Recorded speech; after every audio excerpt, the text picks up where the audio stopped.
shaking. I reached for her, but she pulled away. I need to know what they did to me. We'll find out, I said. Together. No, she said. I mean everything. I need to remember what I did while I was them. If I hurt people, if I killed anyone. You didn't choose that life. But I lived it.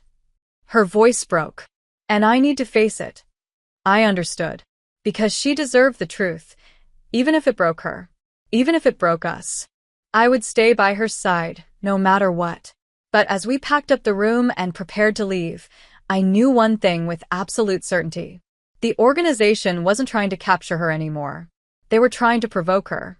And if we weren't careful, they'd succeed in turning the woman I loved into exactly the thing they wanted her to be, a weapon with no mercy left. It started with blood. A flash in the dark. Her hands red. Her mouth trembling. A scream that didn't sound like hers. And a body falling. Sophia shot up in bed with a strangled gasp, sweat glistening on her chest, her eyes wide and glowing faintly gold in the dim motel room. I was already awake, watching her, memorizing her, trying to memorize us in case it all unraveled. What did you see? I asked, my voice barely more than a whisper. She didn't answer right away. Her fingers dug into the edge of the sheet, like it could ground her. Her chest rose and fell in frantic rhythm. When she finally spoke, her voice was hollow. I killed someone. In the dream. I saw their face. I think I remember doing it. My heart twisted. Sophia, don't call me that, she snapped, then flinched at her own voice. I don't deserve that name. Not if it's true. I moved slowly, carefully, like one wrong word might break the last piece of her. You didn't choose to be made into this. But I still did it. I still pulled the trigger. Because they made you. What if I can't undo it, she whispered. What if this version of me, Raven, is just a killer wearing your mate's face? I didn't answer right away. I let her feel the silence, let it breathe around us before I said, then I'll still love her. Because I know who she used to be, and I know who she's trying to be now. She looked at me, eyes wet and wide and searching for something to hold on to. What if I hurt you again? I cupped her face, pressing my forehead to hers. Then I'll remind you who you are until there's nothing left but us. She cried. Quietly. I held her until the shaking stopped. That morning, we drove without speaking. Just the road, the storm forming behind us, and the weight of the past pressing in from every direction. We stopped at an abandoned safe house I'd used once years ago, a place no one should have remembered. The windows were boarded.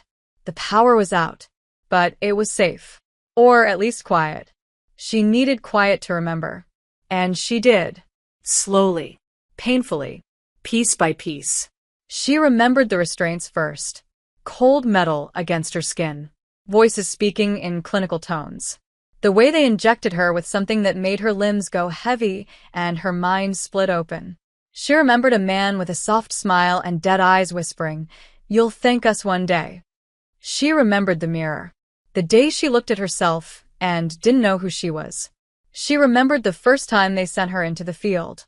I thought it was training, she said, sitting cross-legged on the mattress, knees drawn to her chest. Until the blood wouldn't come off. I sat beside her, letting her speak, letting her break, letting her choose when she needed silence and when she needed truth. There was a girl, she said. Young. Maybe 17. They told me she was dangerous, that she'd been activated. I didn't know what that meant. I just knew she looked scared. She begged me not to hurt her. And her voice cracked. I don't remember what I did next. But I woke up in the van with blood on my hands and a file saying the target was eliminated. I wrapped my arms around her. She didn't move. You were a victim, I whispered. You were used. So was she, Sophia said. I wasn't the only one. And then she handed me something. A flash drive. One I didn't know she had. I found it in the lining of the bag you gave me, she said. I think maybe I hid it from them. Maybe I knew I'd need it again. I connected it to my laptop. There were folders. Dozens. Each labeled with a code name. Subject 01. Subject 02. Subject 03. Hers was Subject 17. I clicked it open. Files. Videos. Reports. Test results. They cataloged everything, I muttered. Every mission. Every failed wipe. Every time you tried to fight back. Sophia leaned in closer. Look at this one. It was a video. A recording. Date stamped 1 week before her death. She sat in a sterile room, strapped to a chair, eyes wide, lips chapped. I don't care what you do to me, she said on the screen. Erase my mind, my name, my memories, but you won't erase her. I'll find her again. Even if you turn me into a monster, I'll remember her. My throat closed. Sophia beside me sucked in a breath. I don't remember saying that, but your soul did. We opened another folder. Subject 23. Another woman. Alpha. Same pattern. Abduction. Identity erasure. Activation. But her last entry was a file marked terminated. They killed her, Sophia whispered. She didn't survive the extraction. Maybe that's why they didn't try with you again, I said. Maybe you were too strong. Or too bonded. We sat there, staring at the screen, the weight of what we'd discovered suffocating the room. They wanted to build weapons, I said. But you weren't a blank slate. You had something they couldn't wipe. You, she said. Us. My fingers brushed hers. Then we make them pay. Not just for me, she whispered. For the others. For the ones who never got the chance to remember who they were. That night, we made a plan. We listed every location I had in my files. Every name we could trace from the documents. We wouldn't run anymore. We would hunt. But the pain stayed. The fear lingered. And as we lay in bed together, Sophia pressed her lips to my throat and whispered, if I turn into something else again, promise me you'll stop me. I shook my head. No.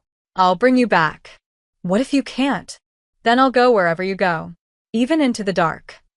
Her tears soaked into my skin. She kissed me like it was the last time. It wouldn't be. But the war had found us again.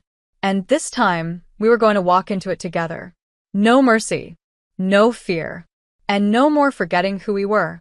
The storm came in just before midnight. We watched it from the roof of the safe house, Sophia's head resting on my shoulder, our breath mingling in the cold air. It felt symbolic, the wind screaming through the trees like the ghosts of the women they'd tried to erase. I hadn't said it aloud, but I knew they were planning something. The symbol on the door. The man outside the motel.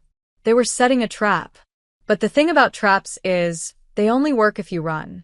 So we didn't. We walked straight into it.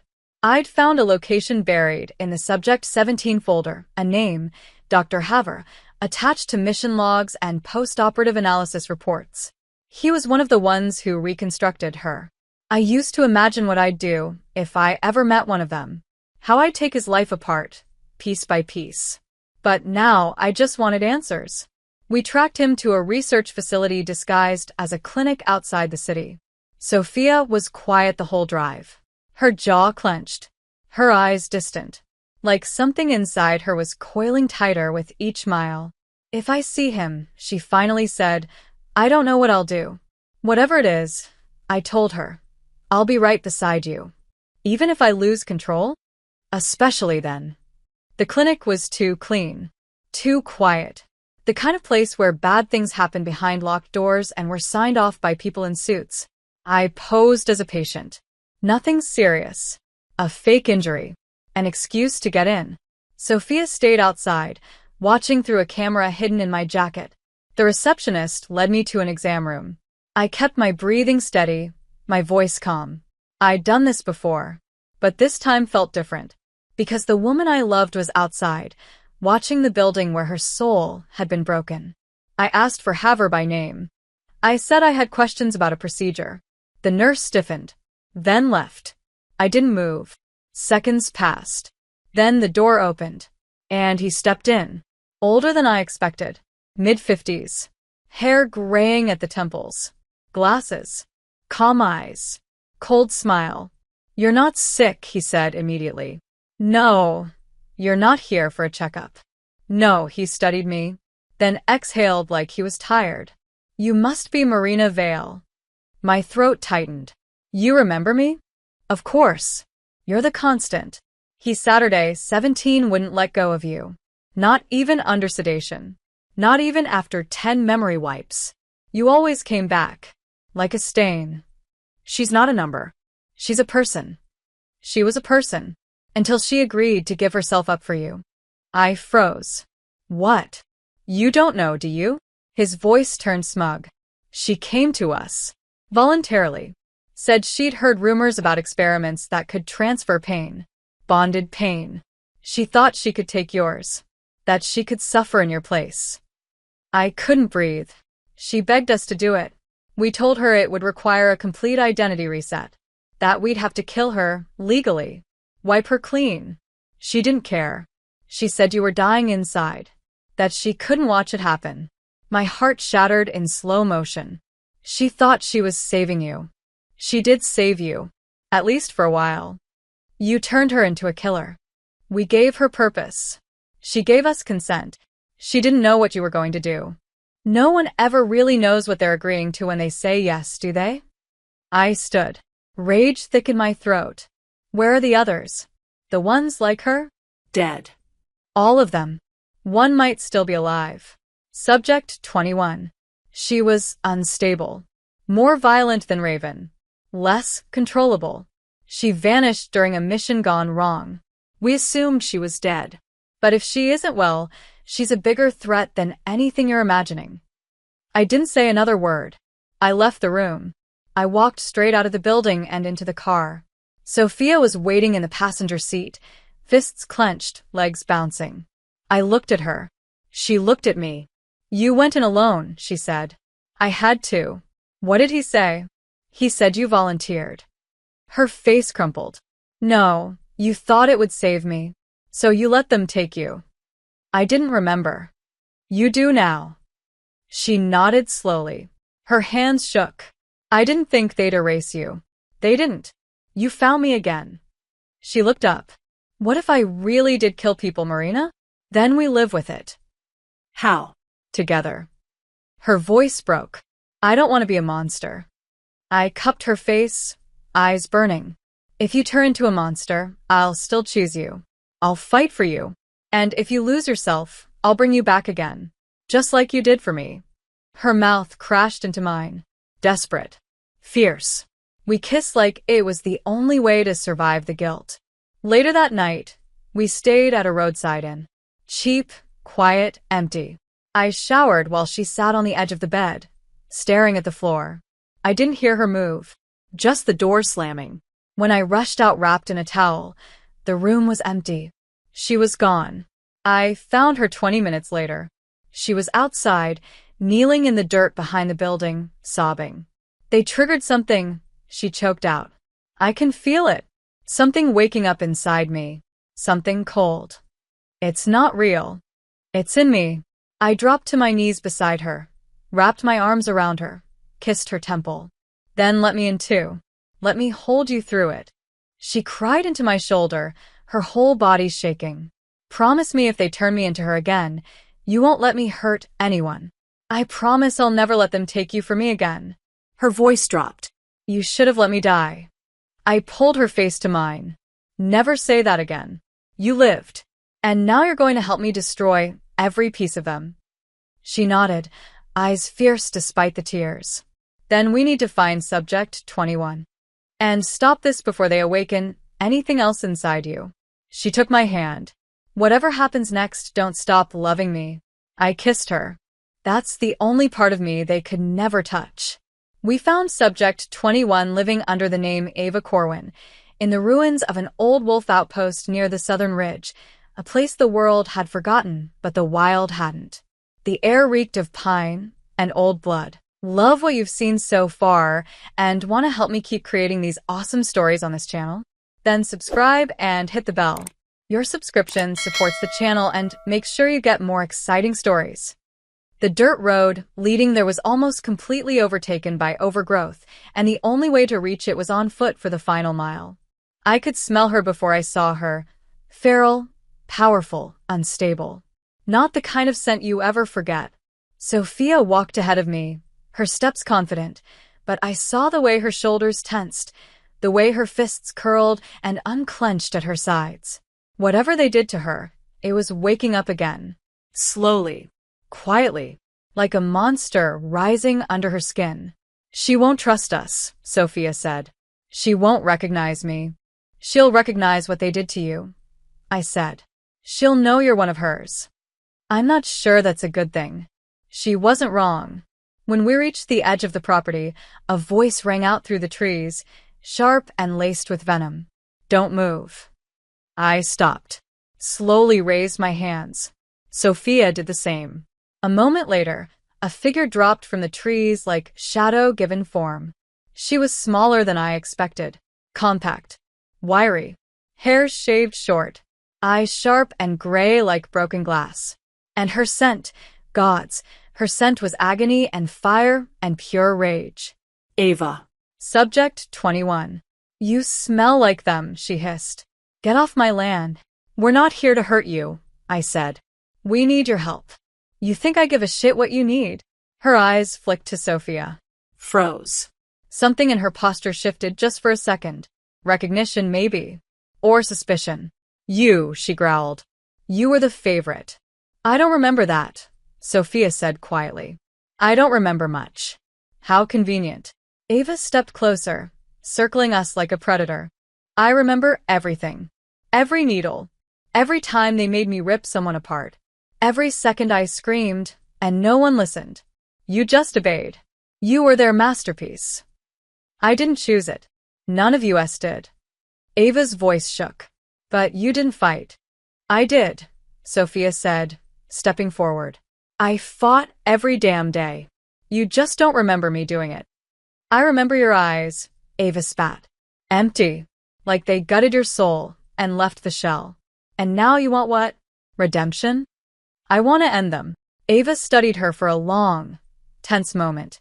Then she laughed, a short, broken sound. You think you can just show up and burn down the machine? We're not asking you to trust us, I said.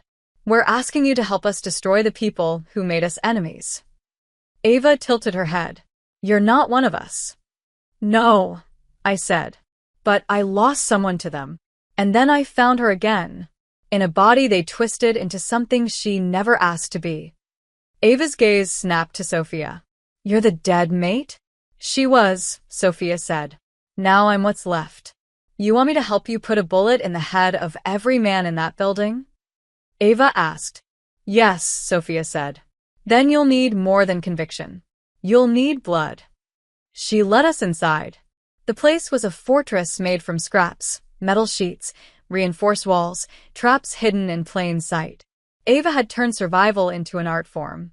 She handed us files, maps, names, codes. They're preparing another wave, she said. You're not the only one they woke up. You mean there are more?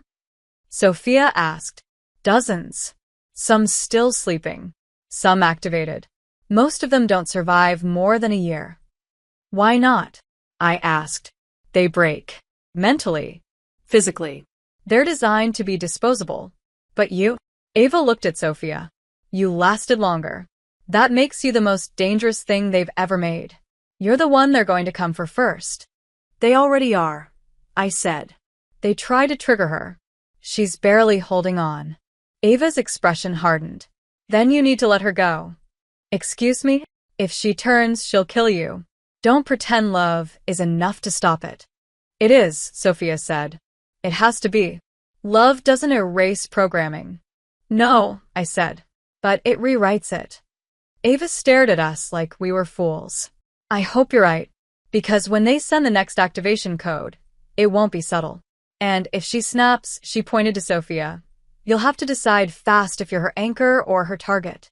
Sophia didn't flinch. I'm both. That night, we stayed in a makeshift bunker beneath Ava's shelter. The walls were thick, the silence thicker. Sophia sat on the floor, legs pulled to her chest, staring at her hands. There's still blood on them, she whispered. I know there is. Even if I can't see it. I knelt beside her. You're not her anymore. But I feel her waking up. Let me hold her with you. She reached for me then. Pulled me into her lap. Kissed me like she was trying to burn every part of Raven away and reclaim the girl she used to be. I let her. I kissed her like she was still mine. Because she was. No matter how many versions of her they built. No matter how many monsters they planted inside her. She was mine. And I would love her through every shape she wore.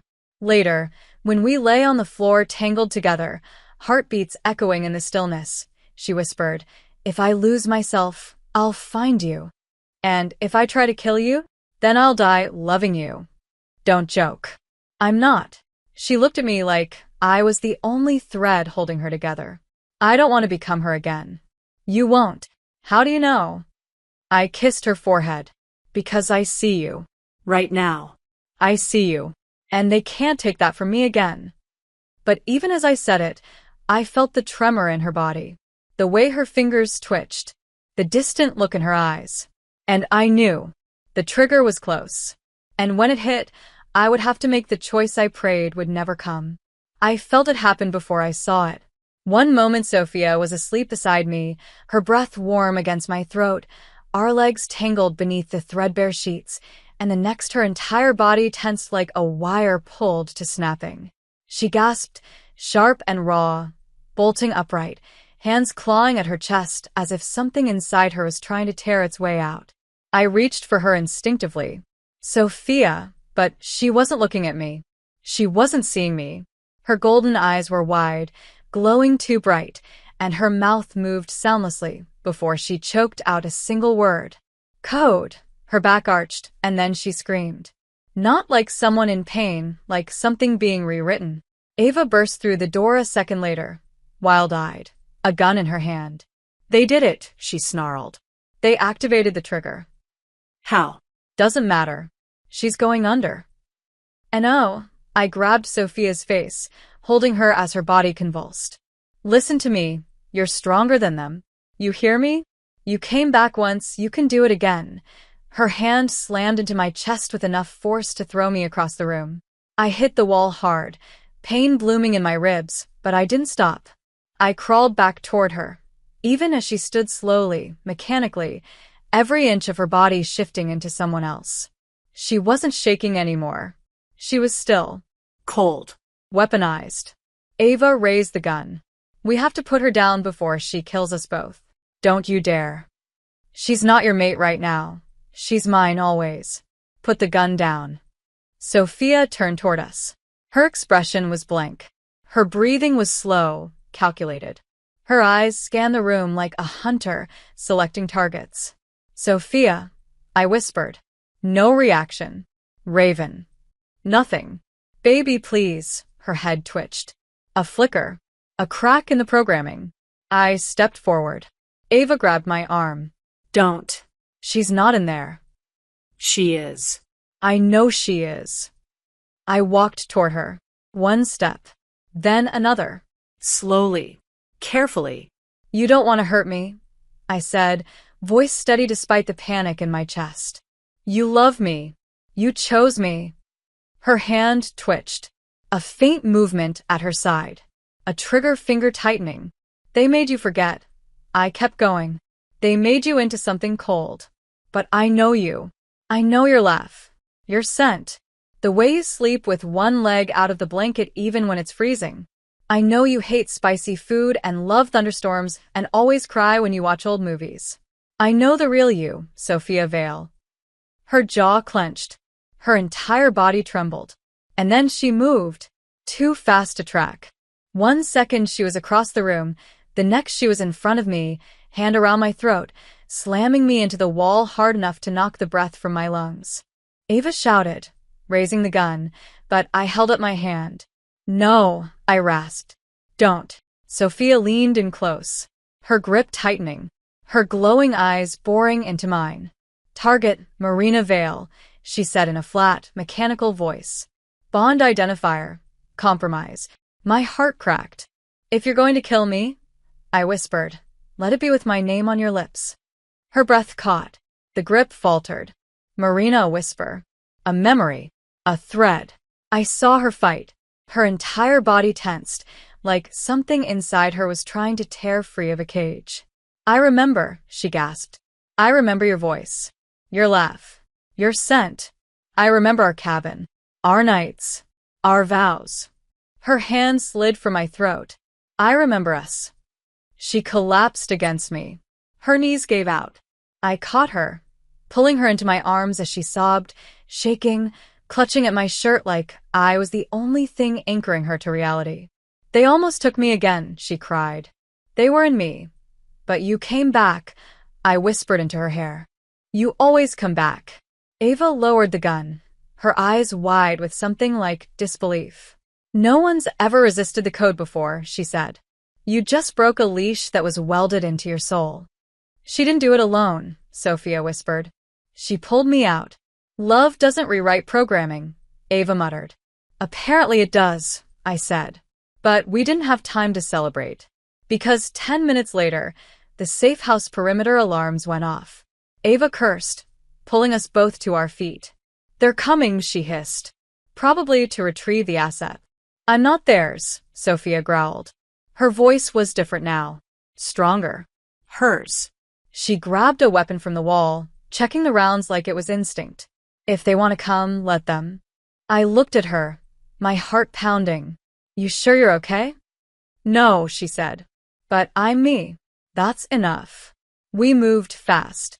Ava had escaped tunnels. One led into the forest behind the ridge.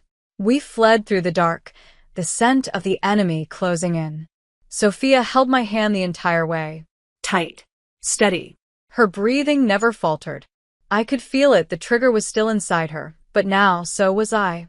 We set a trap at the tree line. Ava rigged explosives.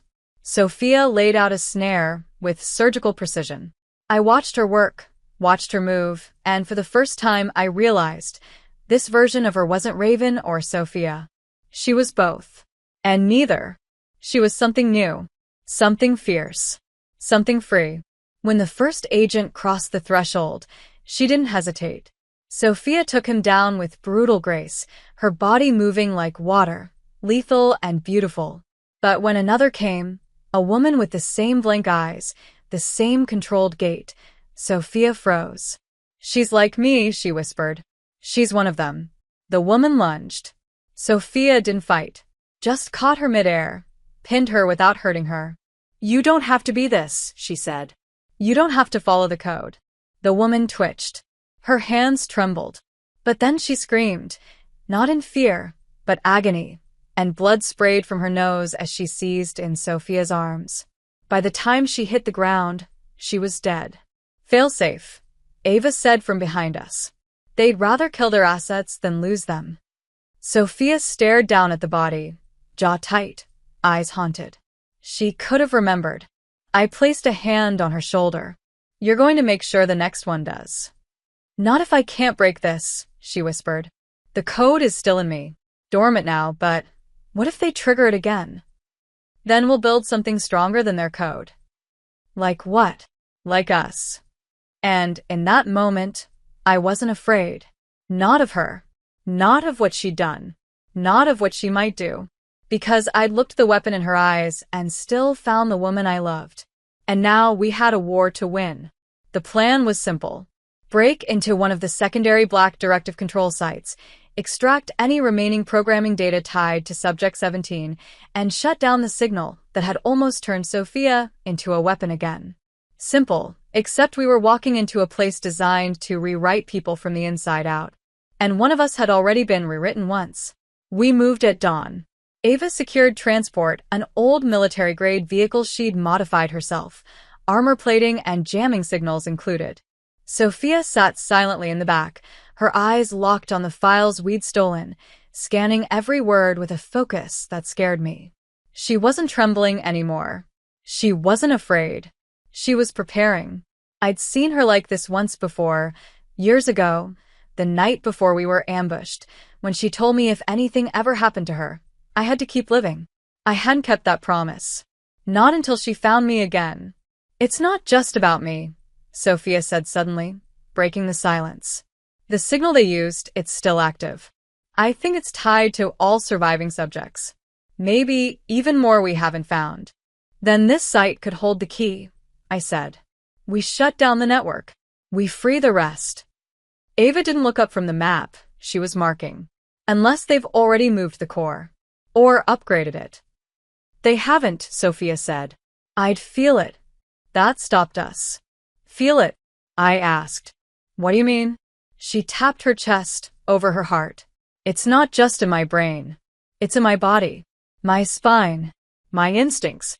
The closer we get to the signal, the more I tighten. Ava muttered a curse. They built a back door into her soul. Sophia met my eyes. If I lose control again, you won't, I said, cutting her off. Because I'll be right there. If they built a back door, I'll be the one who locks it shut. You really believe love can do that? Ava asked, not mocking, just tired. I don't just believe it, I said. I've watched it happen. Twice. The site was buried beneath a decommissioned military hospital. From the outside, it looked abandoned, overrun by ivy and years of dust, but inside, the hallways were sterile and humming. Ava hacked the doors. I held the weapons. Sophia led. Her movements were calm, calculated, familiar in a way that hurt to watch. The closer we got to the control room, the more her steps slowed. It's loud in here, she said softly. I can hear them. Who? The others. Their thoughts. Fragments of programming. Screaming. Obeying. Dying. I swallowed hard. We'll shut it off soon. Hold on. But as we reached the core, the real horror came. The signal wasn't a switch. It wasn't a simple file or broadcast. It was biological. A pulsating cluster of neural interface tech grown around the spine of a living body, subject 0. A woman. Catatonic. Her body suspended in liquid and wires, her brain alive and radiating the control network across the remaining subjects. She's the anchor, Ava said. They centralized the failsafe into a living transmitter. She doesn't even know who she is anymore, Sophia whispered. She's the frequency now. Can we shut her down? I asked. Without killing her? Ava hesitated. If we sever the system, it'll collapse. But if she dies, every active subject could fall into psychosis. So we free her, Sophia said. Not just shut it down. We liberate her. We don't know how, I warned. If you touch that interface, it responds to me. I can feel it. Sophia, I have to try. She stepped forward, placing her hand against the glass of the chamber. The effect was immediate. The lights flickered. The hum intensified. And then she screamed, dropped to her knees. Eyes wide, mouth open, body shaking like electricity was tearing through her. I ran to her, caught her before she hit the floor, cradling her against my chest. Let go, I begged. Please, baby, let go. I see it, she whispered. All of it. The code. The signals. The chains. Come back to me. They used you, she said suddenly, eyes locking onto mine. What? You're part of the code. Marina. They used your scent, your voice, your memories of me. As a control mechanism. You were the trigger. You still are. My blood froze. What do you mean? They mapped your neural imprint onto me. Every time I saw you, felt you, it triggered resets. Made me compliant. It wasn't just love keeping me from hurting you. It was programming. I staggered back.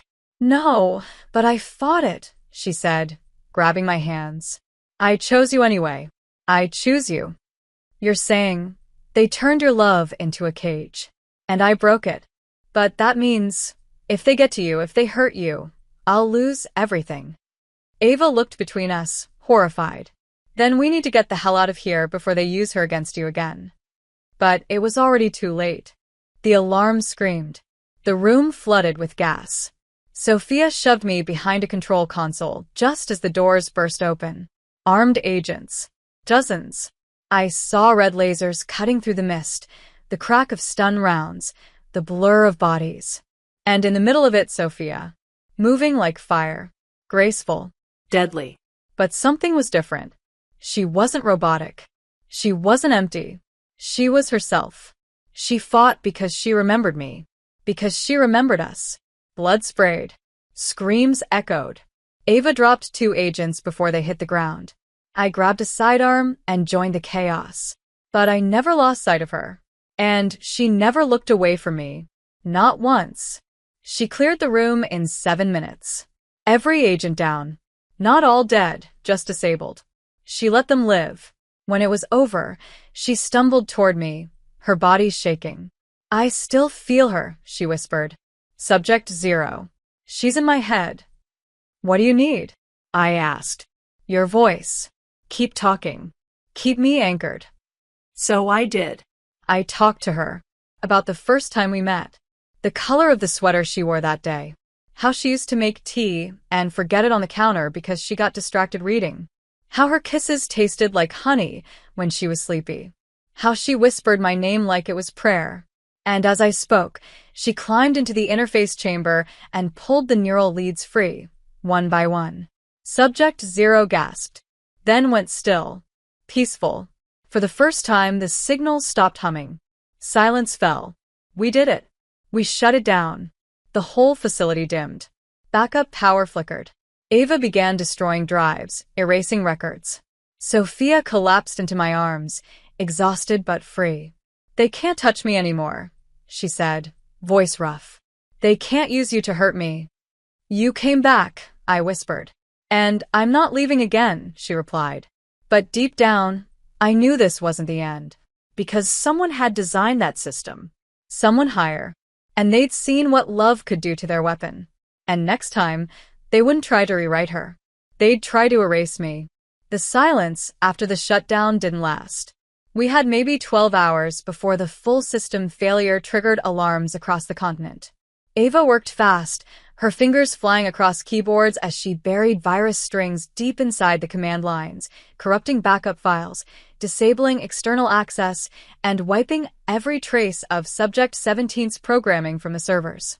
Sophia stood in front of the chamber that once held Subject 0, staring at the woman inside, still unconscious, her body twitching in slow waves like it was adjusting to a new reality.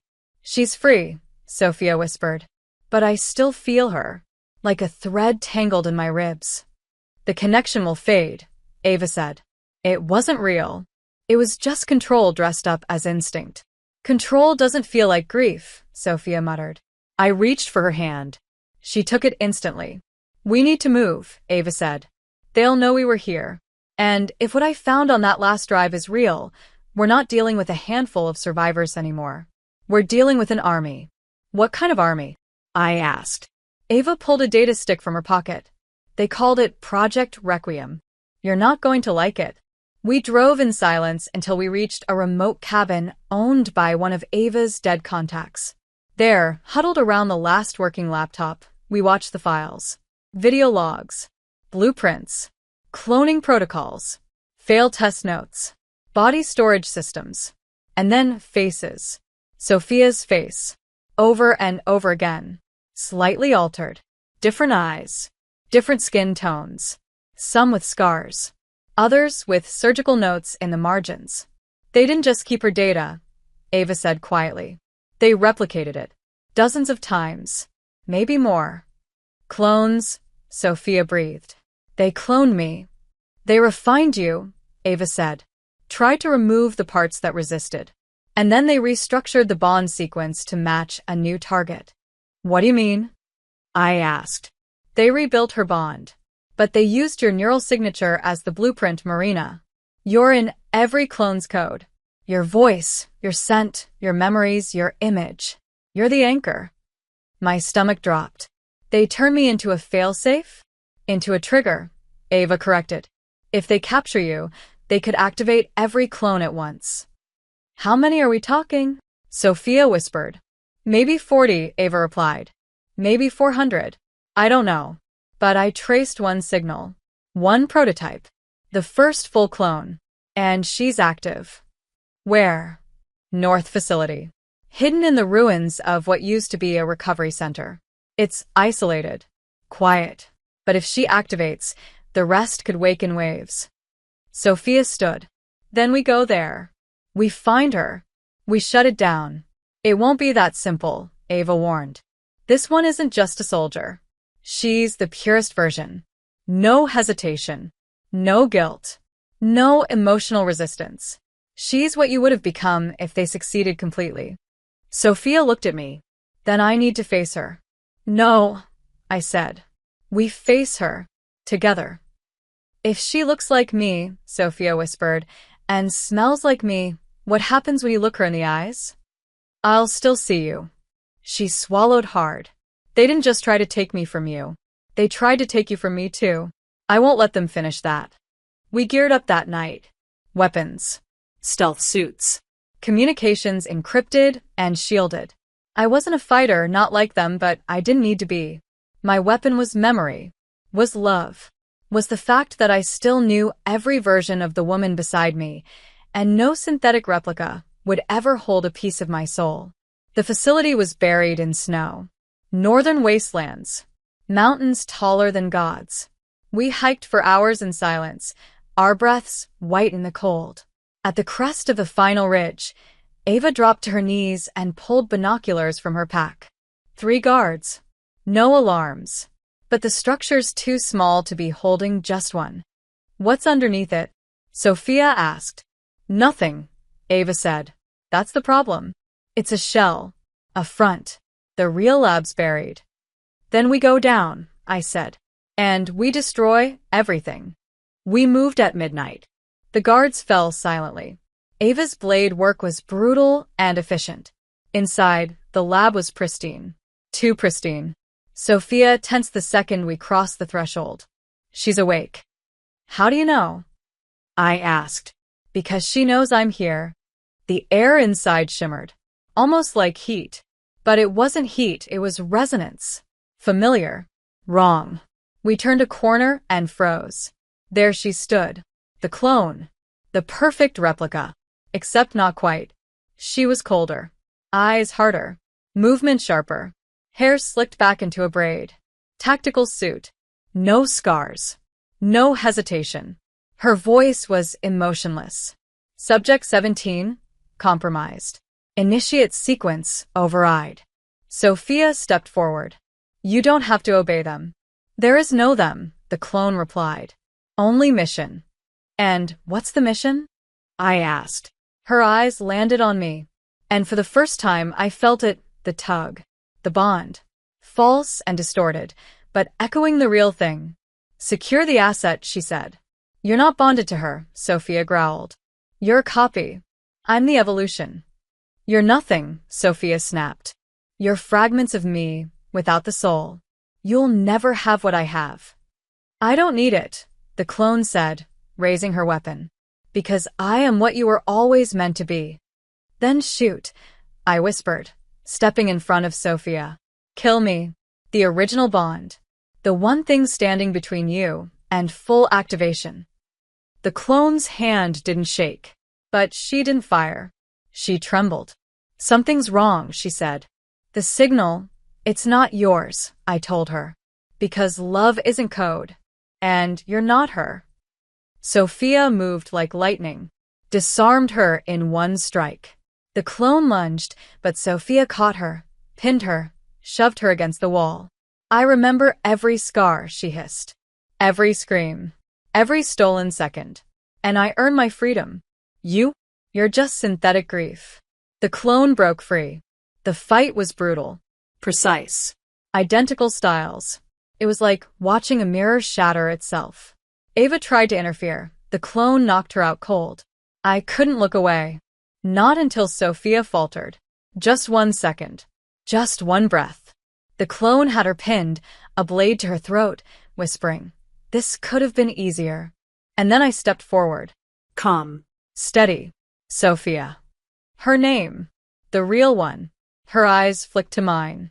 Not the clone's. Hers. I said, "Come home." She caught the blade mid-strike. Twisted. Threw the clone across the room. I am home, she said. And I'm done being anyone else. She knocked the clone unconscious. We destroyed the lab. Burned it. Buried it. When we left, the mountain behind us was nothing but smoke and ash. And I knew something had shifted. We weren't just surviving anymore. We were winning. But the war wasn't over. Because as we drove away, my phone, the burner, buzzed with a message that made my blood run cold. Just one line. "You're next, Marina. And she'll watch you die." I didn't hear them come. 1 second I was beside her, my fingers tangled in Sophia's as the mountain burned behind us, the scent of ash and victory still clinging to our clothes. The next, everything went black. When I woke, my hands were bound behind me, my head pounding, my mouth dry. The room was white, blinding, cold, and I knew immediately where I was. Not the clone lab, not an outpost. This was the origin, the place where it all began. I recognized it not from memory but from her nightmares, the ones where metal hands tore her apart, where silence screamed louder than pain, where names were replaced by numbers and freedom by commands. I was in the Black Directive's heart, and I wasn't alone. A man sat in front of me, late 50s, maybe, perfect posture, black suit, surgical calm. He looked at me like I was a problem he had already solved. "Marina Vale," he said, "the Omega who broke our most sophisticated weapon." I must admit, that was unexpected. I stared back, my voice hoarse. "You can kill me. It won't change anything." "Kill you?" He smiled. "Oh no, Marina. Death is crude. We want something far more elegant." He pressed a button. A screen flickered to life beside him. Footage played. Sophia. Raging. Screaming. Destroying everything in her path. Blood. Walls torn apart. A dozen guards incapacitated. But it wasn't now. It was then. A recording from years ago. "This was the moment she broke containment," he said. "Right after your death. You forced her into that. We offered her freedom from grief. She offered us her body. The bond you shared, that was the glitch in the system. So we decided to try again.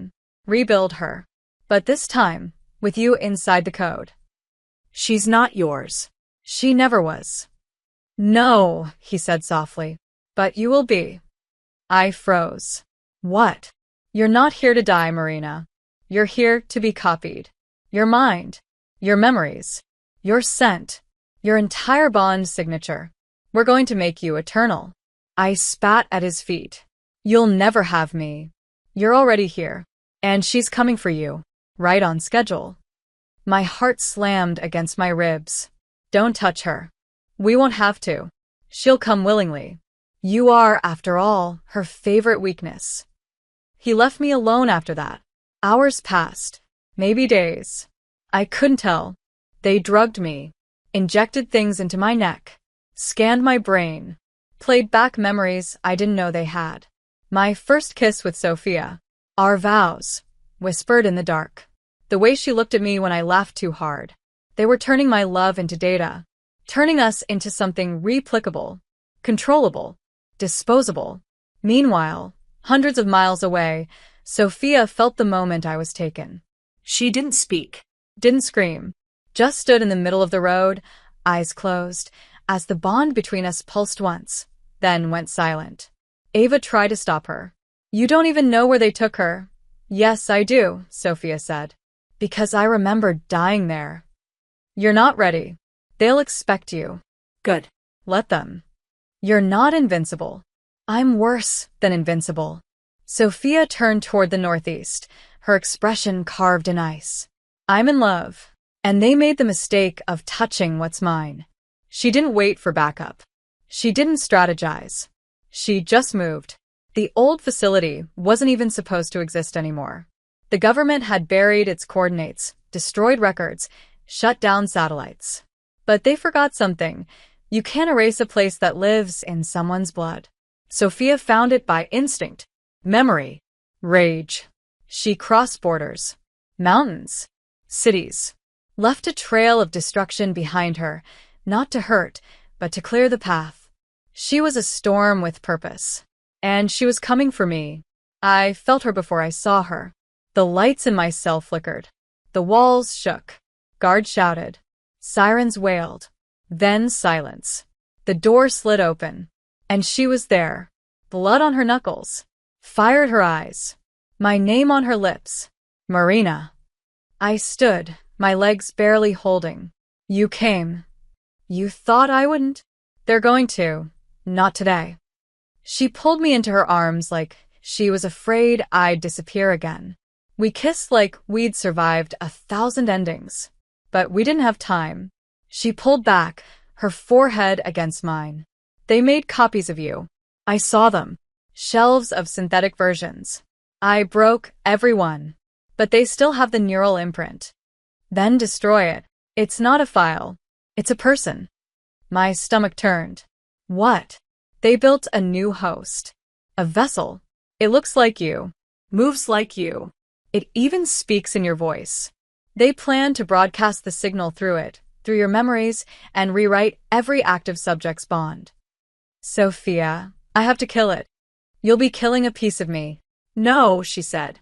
I'll be killing the lie they tried to sell me, so I can keep the truth. We moved through the halls together, past labs and dead ends, past copies of both of us, broken and rotting in glass cages. At the core, we found it, the final project, a tank, a face. Mine. But hollow, empty, waiting to wake. Final bonding sequence will begin in 30 seconds, the computer said. Please prepare for signal transmission. I stepped forward. Sophia stopped me. No. I'll do it. You shouldn't have to kill me. It's not you. It's what they made out of you. It's the thing that tried to overwrite everything we ever were.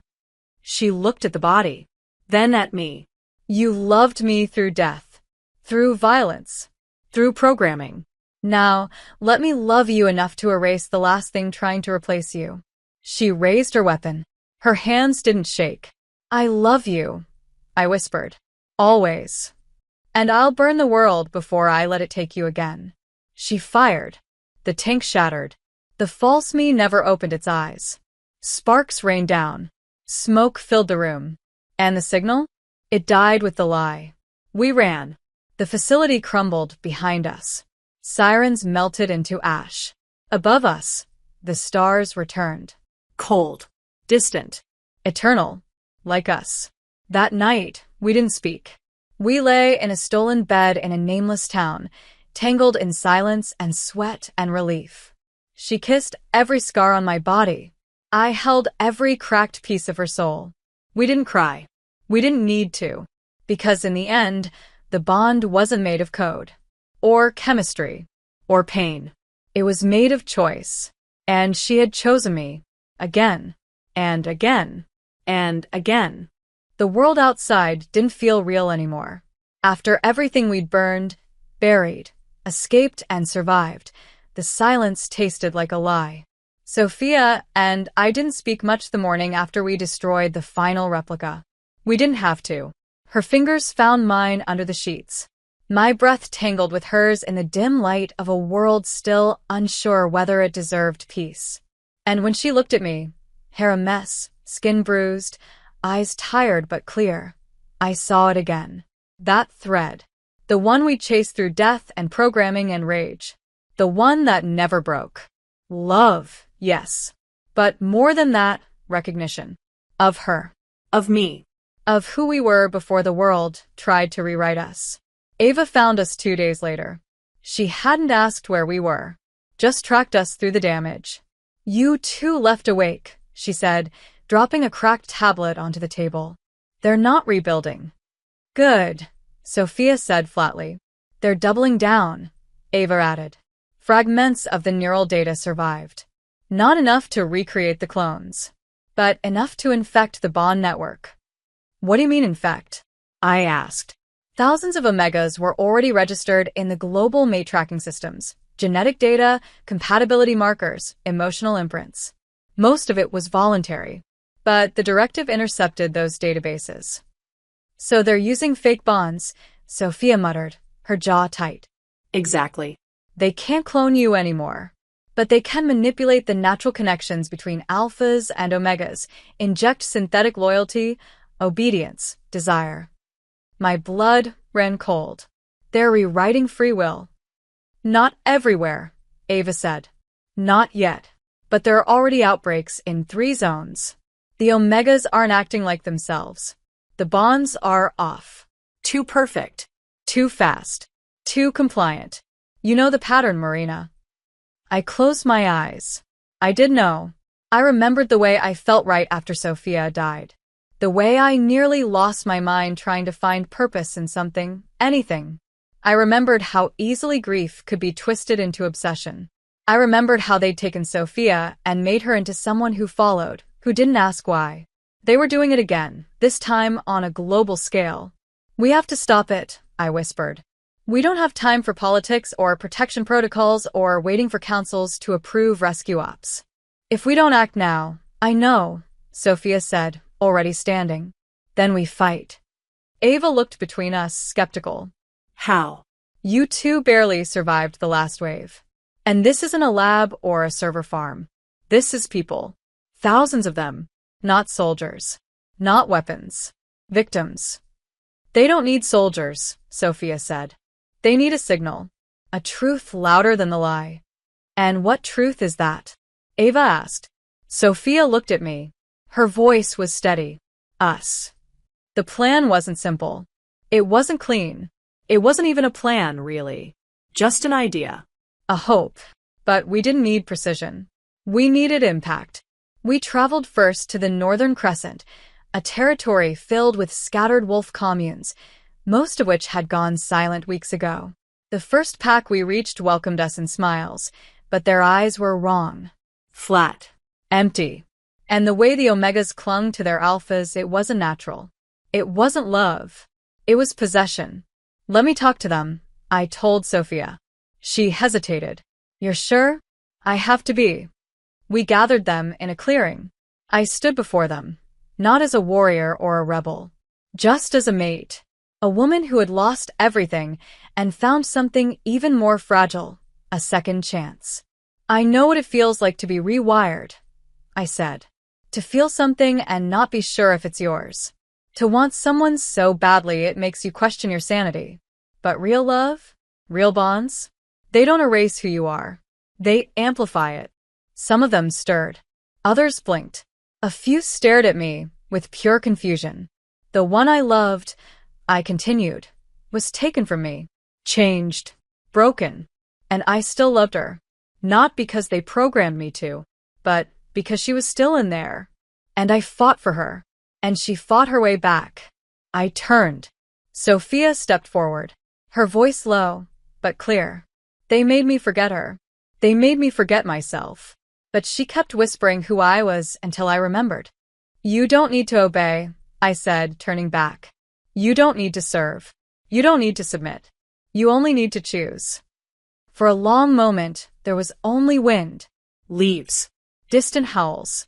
Then a young Omega, barely more than a girl, began to cry. Another followed. Then another. One by one, the weight cracked. The programming broke. Not from force. Not from rebellion. From remembering. We moved from pack to pack, across borders, territories, even rival factions. And the story repeated. The manipulation ran deep. But so did the resistance. Every time Sophia spoke, they listened. Every time I held someone's hand and told them they were more than what was done to them, I saw something spark behind their eyes. Ava called it emotional override. I called it love. Some places resisted harder. Some alphas tried to stop us. But Sophia was a living myth now. The weapon who'd refused to be used. The alpha who'd broken her own chains. And I was the Omega who'd made her remember her name. Together, we weren't just symbols. We were proof. The final territory was the worst. Isolated. Dozens of Omegas in sensory deprivation. Hooked to artificial bond stimulators. Their minds barely holding. It was there that the directive launched their final strike. Dozens of agents. Shock troops. A last attempt to kill the message before it spread beyond saving. The fight was brutal. Bloody. Desperate. I stayed close to Sophia, but even she was tiring. Until one of the agents caught me off guard. A blade. A blur. Blood on my side. I fell. Sophia screamed. Time stopped. She moved like lightning. Like vengeance. Like grief given form. But she didn't kill. She disabled. Defended. Survived. She reached me, pressing her hand to the wound. No, no, no, Marina, stay with me. I smiled through the pain. Still here. Don't you dare leave me again. Wasn't planning on it. I don't care about the war, she whispered, forehead pressed to mine. Not if it takes you. Then let's end it. Together, we stood, bloodied, Bruised. and we spoke. Not to the directive, not to the soldiers, but to the Omegas. We told our story. From beginning to end. Every scar, every death, every resurrection. And they listened, because they saw what no simulation could fake. A bond that wasn't forced, or programmed, or claimed, but chosen. Again, And again. and again. They called it District 13, a dead zone buried in tundra, surrounded by radio jammers, patrolled by bonded alphas with eyes like machines and hearts wired to kill. No one lived there by choice. No Omega walked free. And yet, somewhere inside its frozen walls, the last remnant of the directive's manipulation pulsed like a buried disease, and I was the only one who could get close enough to shut it down. Ava didn't want us going. This isn't like the other sites, she said, staring at the cracked satellite image. This one's personal, and not just for them. What do you mean? Sophia asked, her arm already around my waist, her jaw clenched in that quiet way she got when she sensed danger coming. Ava hesitated, because Marina didn't just get hurt here. She belonged here. Once. I froze. My blood chilled faster than the wind outside. What are you talking about? Ava's voice lowered. The final archive we cracked, it held records. Pre-directive. I don't remember. You weren't supposed to, she said gently. They wiped you clean before placing you back in the world. But you weren't always an outsider, Marina. You were one of them. Sophia's grip tightened. Not possessive, protective. Explain. Ava turned the screen. Names. Images. Footage. I couldn't breathe. Because the girl in the image, 17, maybe 18, was me. Pale. Empty-eyed. Dressed in a uniform too tight around the wrists, too neat for a soul. And, beside me, a woman. Older. Sharper. Beautiful in a way that felt like a knife's reflection. Who is that? Sophia asked. I already knew. Her name was Dr. Mireille Voss, I said, my voice hoarse. She was the first to test synthetic bonds on Omegas. And you were the test subject, Ava said. Her subject. Her obsession. Her weapon. I turned away, nausea rising like a storm. The memories didn't come in a rush, they bled. Flashes. Whispers. A voice calling me little star. A hand guiding mine around a weapon. A mouth praising obedience. I remembered being nothing. And being hers. Sophia moved in front of me, cupping my face with shaking hands. You're not hers anymore. I was never mine, I whispered. Not until you. She kissed me. Soft. Fierce. Unyielding. Then let's take it back. All of it. District 13 was a fortress carved from ice. We breached it under moonlight, Ava disabling cameras, Sophia dispatching guards with clean, silent strikes. I followed the ache in my bones, the pull of old chains. They led us to the heart of the complex. A lab. Clean. White. Cold. And there she stood, unchanged. Mireille Voss. Her silver hair pinned back. Her coat pristine. And those same glassy eyes drinking me in like time had frozen. My little star, she said. You came home. Sophia stepped in front of me, growling low. She's not yours. Mireille's smile didn't falter. You must be the one who ruined her. I freed her. From what? Mireille asked. Order? Purpose? Love. Her eyes flicked to me. Do you remember what you used to be? How beautifully still your mind was. How easy you made it to rewrite pain into precision. You stole me, I said. No. I shaped you. Into what? A ghost? A tool? Her voice lowered. Into someone who didn't flinch when asked to kill. My stomach twisted. What are you talking about? Tell her, Mireille said sweetly. Tell your precious Alpha what you did before I erased it. I staggered. Visions swarmed my mind. Blood. A knife. My hands. A mission. A name. Sophia Vale. No, Sophia caught me. You didn't. She did, Mireille said. We sent her to eliminate the alpha threat. She failed. But the bond was already forming by then. That was the beauty of it. Pain and affection together. You used her to kill me, Sophia whispered. And when she couldn't, you erased her. I made her pure again. You made her empty. I stepped forward. Every part of me shook, but my voice didn't. You don't owe me anymore. I made you, she hissed. You owe me your silence, your service, your soul. Then take it, I said. If you still can. She moved too fast. Pulled a hidden blade from her sleeve. Ava shot first, missed. Sophia leapt, but I didn't flinch. I stepped into the strike. Let it slice across my arm. Then caught her wrist mid-swing and slammed her to the ground. I didn't kill her. I didn't have to. I looked her in the eyes and whispered, It don't get to be the end of my story. We found the control center beneath the lab. Rows of sleeping omegas. All with artificial links echoing my old neural map. Mireille had been trying to recreate me, the perfect bonded subject. We destroyed everything. Every server. Every false imprint. Every shard of who I used to be.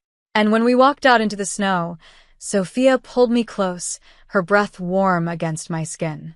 You were never the monster, she said. You were the cage. Then what am I now? I whispered. Mine, she said. Free. Fierce. Mine. The world didn't end when the servers went dark.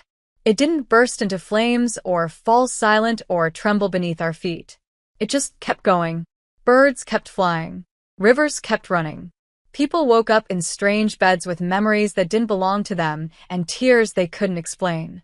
Omegas whispered each other's names like spells, clinging to bonds that now felt like questions instead of answers.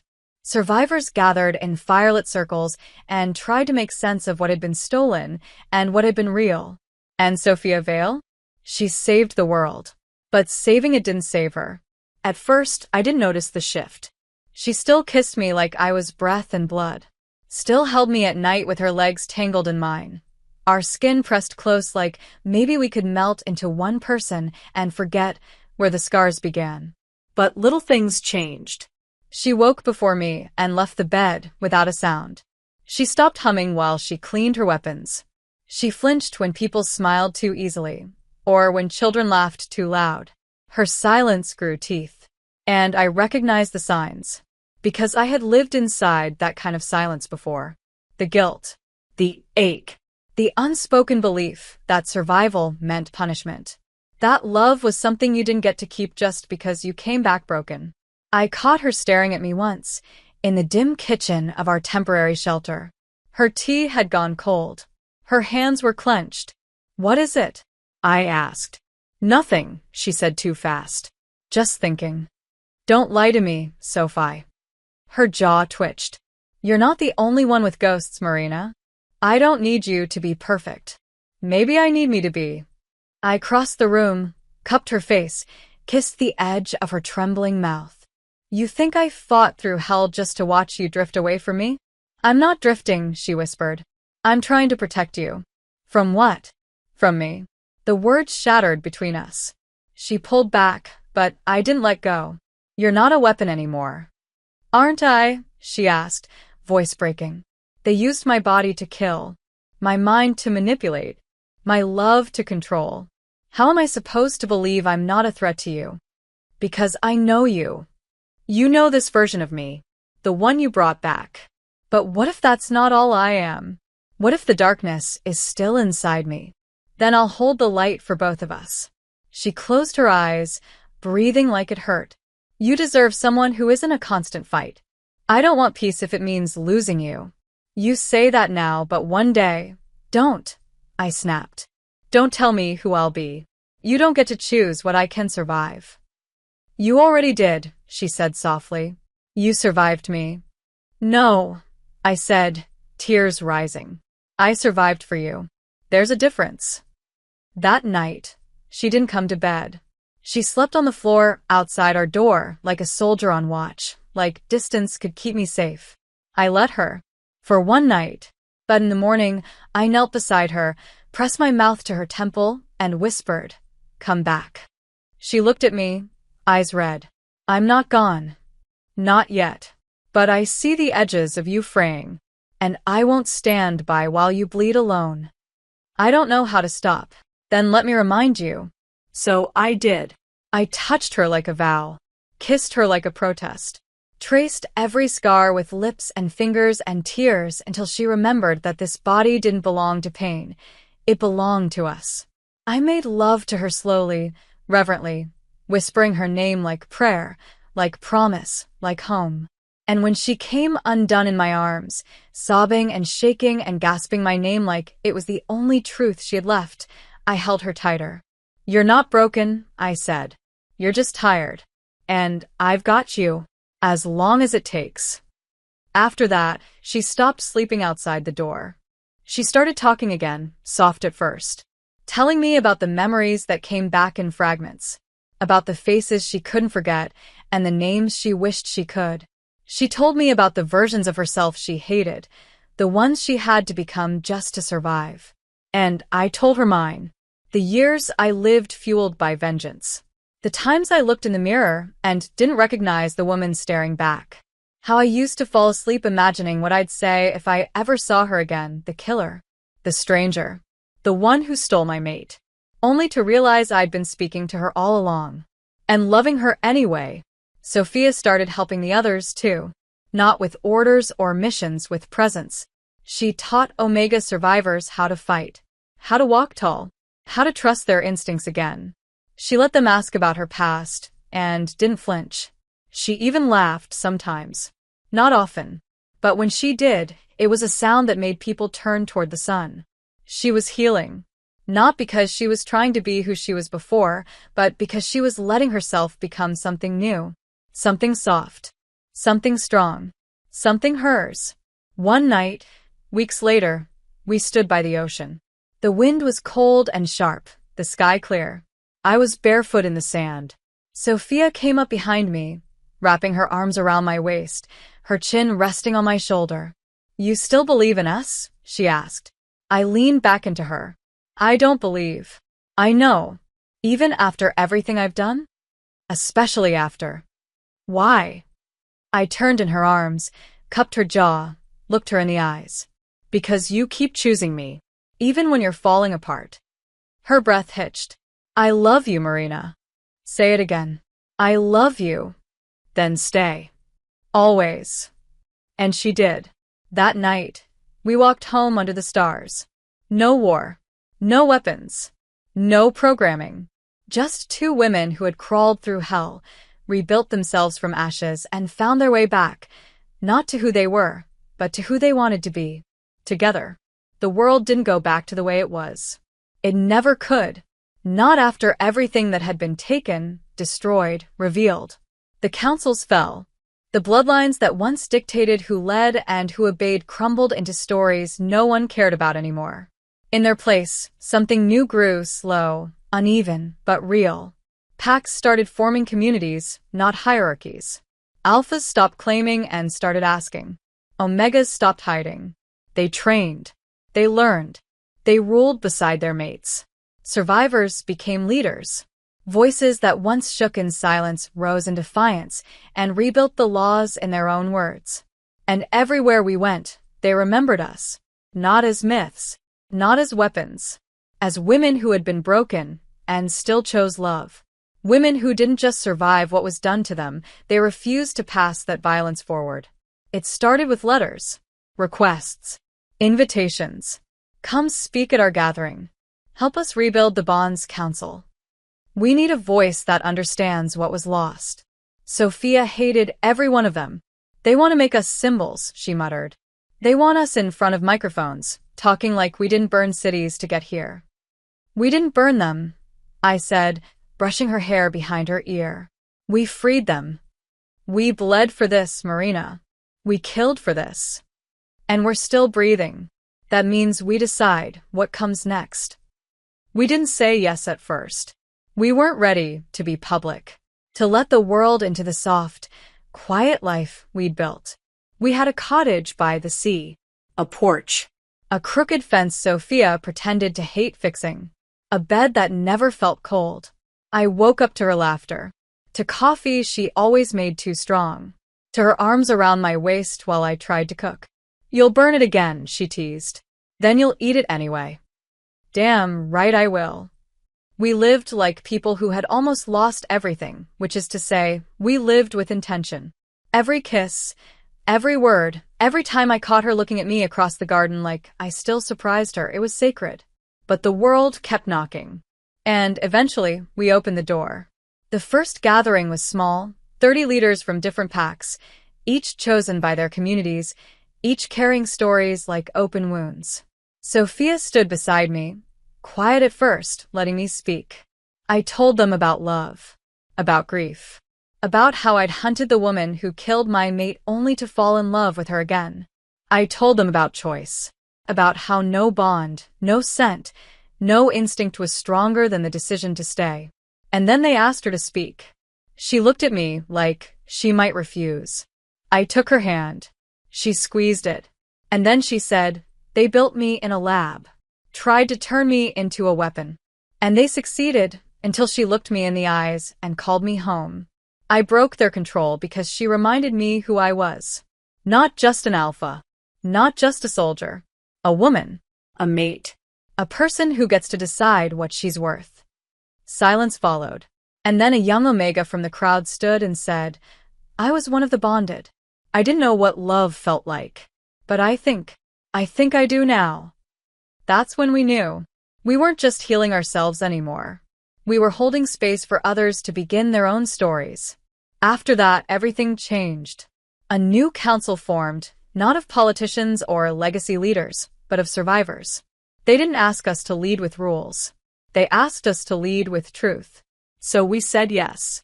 We helped write new laws, ones that protected all dynamics equally. We helped create shelters for displaced Omegas and reprogrammed Alphas. We made sure no one could be claimed without consent. No one could be bonded without choice. We built what we never had. And through it all, we stayed us. Marina and Sophia. The Omega who lost everything. The Alpha who had to become someone else to survive. The bond they couldn't erase. The love that broke every rule. One night, after a long meeting full of arguments and hope, I sat on the porch, feet up on the railing, a mug of something hot in my hands. Sophia stepped outside behind me, sat next to me. Her eyes were calm, her hair a little messy, her scent all around me. She looked out over the sea and said, "I think I want to marry you." I choked on my drink. "What?" "I'm serious." I turned to her. "You're asking me to?" "To be my home," she said. "Forever. In front of everyone. Even if the world burns again." I stared at her. At the woman I had hunted, hated, loved, saved, forgiven. The woman who died in my arms and came back with a new name. And I said, yes. The ceremony was small. The ocean in the background. Ava officiated after much threatening and teasing. Our vows were simple. No declarations of perfection. Just promises. To stay. To keep choosing. To tell the truth even when it hurt. To never be silent again. When Sophia said, "I do," her voice didn't shake. And when I kissed her, the world didn't disappear. It aligned. She cupped my face like I was holy. I whispered against her lips, "This is what freedom feels like." And she smiled. "No. This is what we feel like." We danced barefoot in the sand. We laughed with people who had once been enemies. We held each other like nothing and everything had changed. And that night, when we lay in bed, married, safe, whole, she whispered, "You brought me back." I kissed her chest, right above her heart. "You never left." I just followed the pieces. The past didn't vanish. The ghosts didn't disappear. But they stopped screaming. And in their place came quiet. A garden. A porch. A bed full of warmth. A world where love didn't have to survive. It could thrive. Thank you so much for being here and for believing in this channel. If you feel in your heart, you can donate with super thanks so I can focus more and more on this project. Your support helps me keep creating these love stories and bringing them to life for you. See you in the next video.